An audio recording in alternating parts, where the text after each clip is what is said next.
अजीब सी आवाजें निकालने लगी। बस फिर क्या था, मुझसे सब्र नहीं हुआ और मैं भाभी के मेरी उम्र 24 साल थी। इन दिनों मैं घर में ही रहता था। मेरे भाई ने शादी इसलिए करवाई थी ताकि मैं अकेला महसूस ना करूं। भाभी का नाम पूनम था और मैं भी उन्हें पूनम ही कहता था। अक्सर वह उदास ही रहती थी। कई बार मैंने उन्हें छिप छिप कर रोते हुए देखा था। मुझे लगा कि वो मेरे भाई को याद करती है, तभी छिप छिप कर रोती रहती है।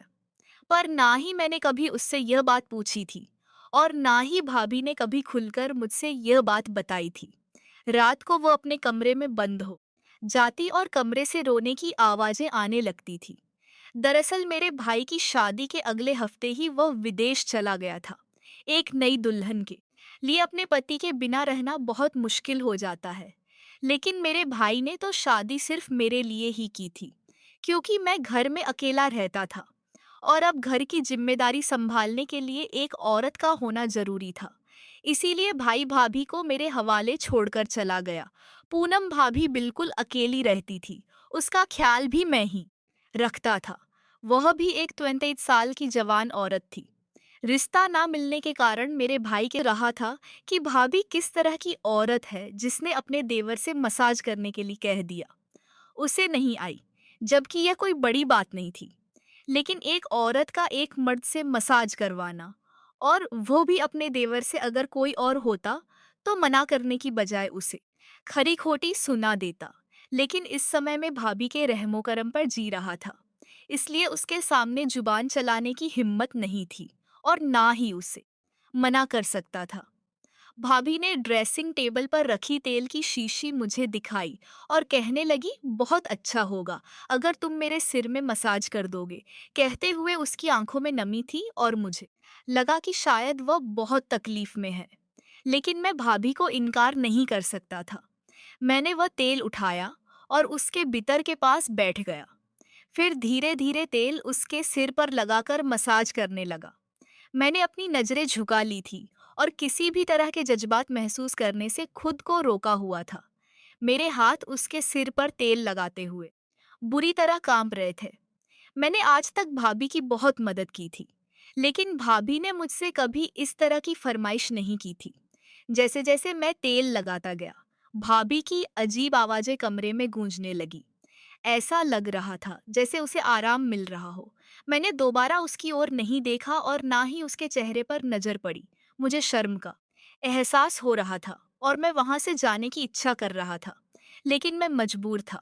अगर मैं भाभी को मना करता और यह बात मेरे भाई को पता चलती तो भाभी की कोई बात नहीं मानी जाती, वरना मेरा खर्चा पानी बंद हो जाता। भाभी की नीयत कुछ ऐसी थी कि उसने कभी भी किसी चीज से मना नहीं किया। मैं बिना किसी झक उससे पैसे मांग लेता था और वह बिना सवाल किए मुझे दे देती थी। काफी देर तक मैंने मसाज करना जारी रखा और उसकी आवाजें कमरे में गूंजती रही। इसके बाद शायद उसे नींद आ गई थी, क्योंकि उसकी आवाज आना बंद हो गई। फिर मैं उठकर अपने कमरे में चला आया। पहली बार मैंने किसी औरत की इस तरह मसाज की थी और इस बात ने मेरे अंदर आग लगा दी थी। भाभी के गोरे चेहरे ने मुझे भी नशे में डाल दिया था। जैसे ही मुझे ख्याल आया कि वो मेरे भाई की पत्नी है, मैंने सोचा कि अब मैं उसके कमरे में नहीं जाऊंगा। अगली सुबह भाभी पूरी तरह से दुपट्टा ले हुए थी और मेरे लिए रोटी बना रही थी।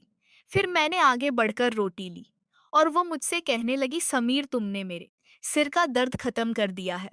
मैं तुम्हारा धन्यवाद करना चाहती हूँ। उसकी बात सुनकर मैं शर्मिंदा हो गया। मैंने कहा, असल में आप पूरा दिन घर में काम करती रहती हैं, इसलिए आप थक जाती हैं। मैं कोशिश करूंगा कि आपके काम में मदद कर दूं या फिर आप कोई नौकर रख लें। मेरी बात सुनकर भाभी कहने लगी, मुझे थकावट तब तक नहीं मिटेगी जब तक मेरा पति नहीं आएगा। उसी दिन मेरी थकावट दूर होगी। मैं उसके शब्दों को समझ नहीं पाया, लेकिन वह रसोई में चली गई और मेरे काम का समय हो गया। मैं घर से चला गया। सारा दिन मेरे दिमाग में भाभी ही घूमती रही। दोपहर को जब मैं घर आया, मेरी बहन भी घर आ गई थी। मैंने सोचा कि किसी भी तरह मौके की तलाश करके भाभी की मसाज वाली बात बता दूं, लेकिन वे दोनों इतनी मग्न थी कि उन्हें मेरे लिए समय ही नहीं मिला। कुछ देर बाद मेरी बहन कहकर चली गई कि उसका पति काम से आने वाला है और मैं उसे मसाज की बात नहीं बता सका। थोड़ी देर आराम करने के बाद जब मैं कमरे से बाहर निकला तो देखा कि भाभी कपड़े धो रही थी और बहुत मुश्किल से कपड़ों की बाल्टी उठाकर छत पर ले जा रही थी।